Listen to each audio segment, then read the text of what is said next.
Salve galera do bem, eu sou Gisele Silva Rumin e estamos aqui hoje para a penúltima leitura do livro Urupês de Monteiro Lobato. O texto de hoje é o artigo Velha Praga. Bem, o texto de hoje, na verdade, ele é uma crítica publicada em 1914 no jornal Estado de São Paulo, em que o Lobato aborda sobre o absurdo da cultura desenvolvida no interior do estado de São Paulo de se fazer queimada nas matas. Um ponto que eu já preciso chamar a atenção logo de início é sobre a expressão que ele utiliza no texto, que é caboclo. Não podemos olhar a palavra caboclo no texto no sentido racial, porque aqui no estado de São Paulo o caboclo ele significa a cultura caipira. Então é a cultura caipira que se desenvolve no interior do estado de São Paulo, um lado mais matuto, um lado mais simples da vida. Esse é o significado que tem a palavra caboclo no texto do Lobato. Um segundo ponto que nos chama a atenção nesse texto é que pela primeira vez o Lobato usa a expressão jeca tatu. E o que seria o jeca tatu?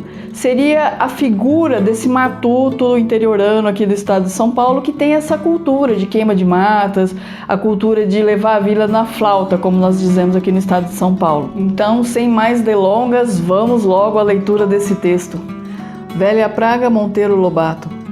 Andam todos em nossa terra por tal forma, estonteados com as proezas infernais dos belacíssimos voos alemães, que não sobram olhos para enxergar males caseiros. Venha, pois, uma voz do sertão dizer às gentes da cidade que se lá fora o fogo da guerra lavra implacável, fogo não menos destruidor devassa nossas matas com furor não menos germânico. Em agosto, por força do excessivo prolongamento do inverno, vão fogo lambeu montes e vales, sem um momento de tréguas durante o mês inteiro. Vieram em começos de setembro chuvinhas de apagar poeira e breve novo verão de sol se estirou por outubro adentro, dando aso a que se torrasse tudo quanto escapara a sanha de agosto. A serra da Mantiqueira ardeu como ardem aldeias na Europa, e é hoje um cinzeiro imenso, entremeado aqui e acolá de manchas de verdura, as restingas úmidas, as grotas frias, as nesgas salvas a tempo pela cautela dos aceiros, tudo mais é crepe negro. A hora em que escrevemos, fins de outubro, chove. Mas que chuva cainha! Que miséria d'água!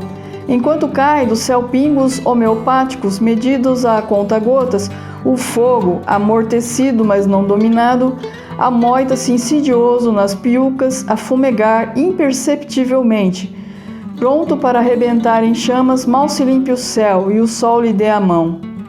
Preocupa a nossa gente civilizada conhecer enquanto fica na Europa por dia, em francos e cêntimos, um soldado em guerra.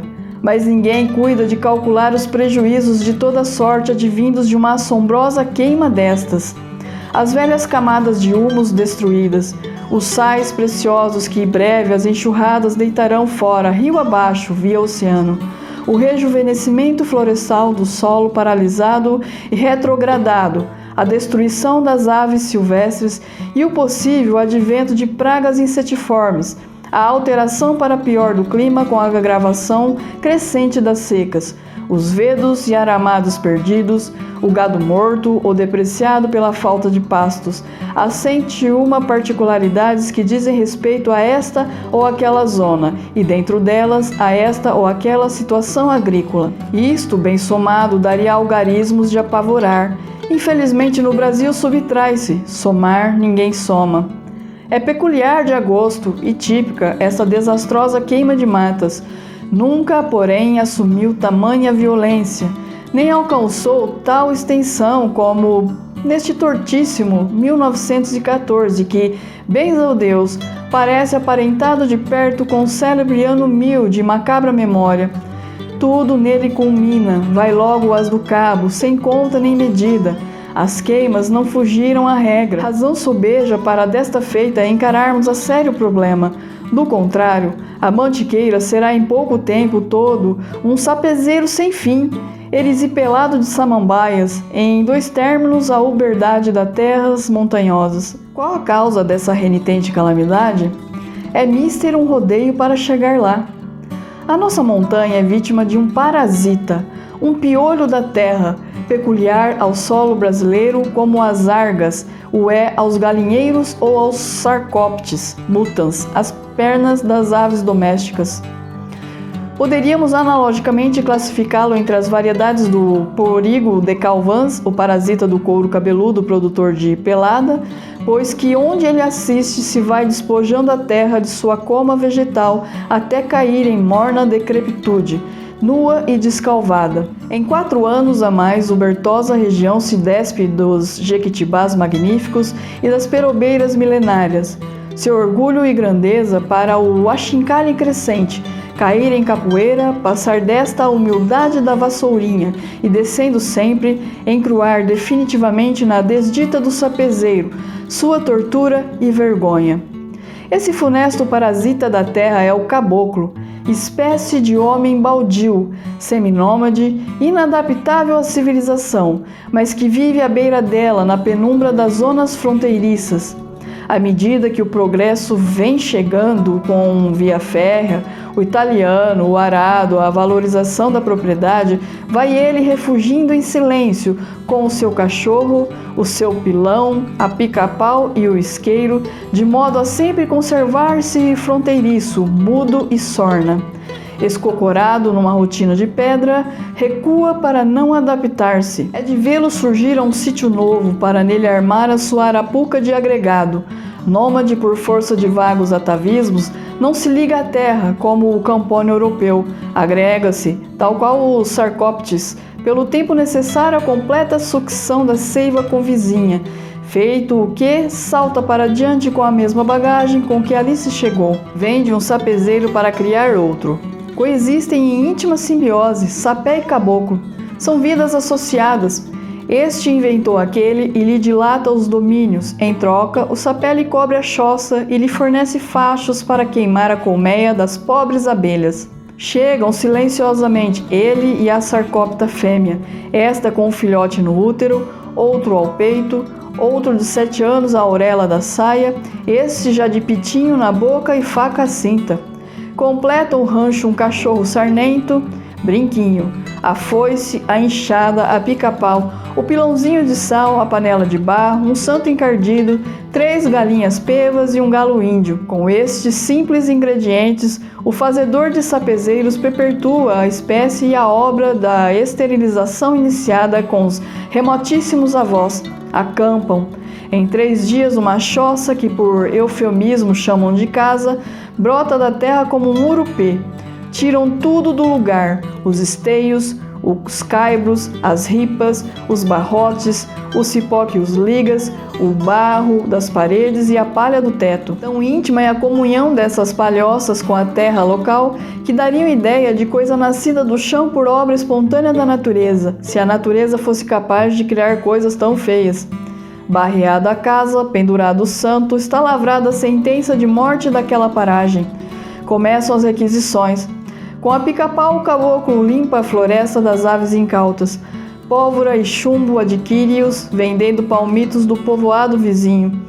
É este um traço curioso da vida do caboclo e explica o seu largo dispêndio de pólvora. Quando o palmito escasseia, rareiam os tiros, só a caça grande merecendo sua carga de chumbo. Se o palmital se extingue, exultam as pacas, está encerrada a estação venatória. Depois ataca passível para extrair um mel de pau escondido num oco. Pronto o roçado e chegado o tempo da queima, entra em funções o isqueiro. Mas aqui o sarcóptes se faz raposa. Como não ignora que a lei impõe aos roçados um maceiro de dimensões suficientes à circunscrição do fogo, urde traças para iludir a lei, cocando destarte a insigne preguiça e a velha malignidade. Foi neste momento que o viu o poeta. Cisma o caboclo à porta da cabana. Cisma, de fato, não devaneios líricos, mas jeitos de transgredir as posturas com a responsabilidade a salvo. E as consegue. Arranja sempre um álibi demonstrativo de que não esteve lá no dia do fogo. 11 horas, o sol quase a pino queima como chama. Os sarcóptes andam por ali, ressabiado.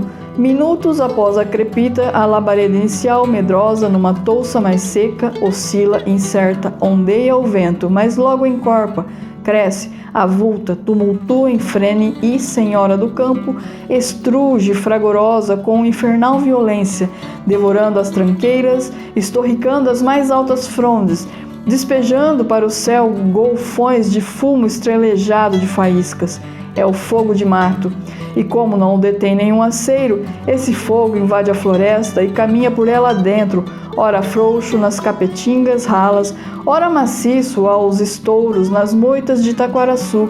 Caminha sem tréguas, moroso e tíbio quando a noite fecha, insolente se o sol o ajuda. Vai galgando montes em arrancadas furiosas ou descendo em costas a passo lento e traiçoeiro, até que o detém a barragem natural de um rio, estrada ou grota noruega. Barrado, inflete para os flancos, ladeia o obstáculo, deixa-o para trás, esgueira-se para os lados e lá continua o abrasamento implacável. Amordaçado por uma chuva repentina, alapa-se nas piucas, quieto e invisível, para no dia seguinte, ao esquentar do sol, prosseguir na faina carbonizante. Quem foi incendiário? De onde partiu o fogo? Indaga-se, descobre-se o Nero. É um urubeva qualquer, de barba rala, amoitado num litro de terra litigiosa. E agora, que fazer? Processá-lo? Não há recurso legal contra ele.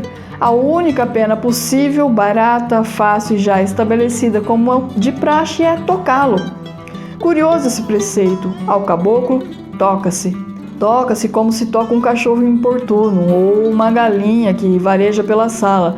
E tão afeito anda ele a isso que é comum ouvi-lo dizer: se eu fizer tal coisa, o senhor não me toca? Justiça sumária que não pune, entretanto, dado o nomadismo do paciente.